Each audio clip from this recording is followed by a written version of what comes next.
Happy Dasara. May Mahalakshmi's blessings be upon all of us.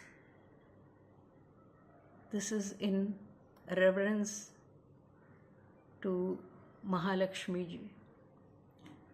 Namastestu Mahamaye Shri Pithe Surapujite Shankhachakra Gadahaste Mahalakshmi Namostute Namastestu Garudarude Kolasura Bhayankari Sarvapapa Hare Devi Mahalakshmi Namostute Sarvagni Sarvavarade Sarvadushta Bhayankari Sarvadukha Hare Devi Mahalakshmi Namostute Siddhi Buddhi Prade Devi Bhukti Mukti Pradaini Mantramurte Sada Devi Mahalakshmi Namostute Adhyantarahite Devi Adishakti Maheshwari Yogajye Yoga Sambhute Mahalakshmi Namostute Sthula Sukshma Maharaudre Mahashakti Mahodare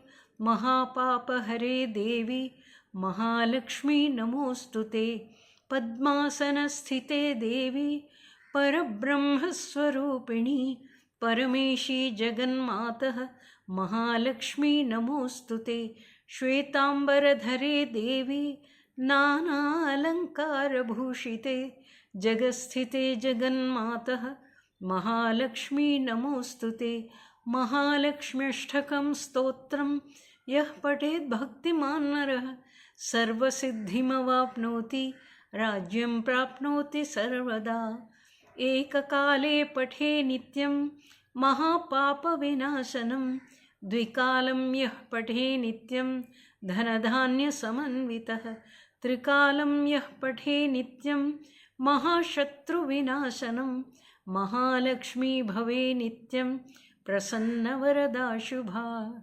Jai Mahalakshmi Mata Ji ki Jai.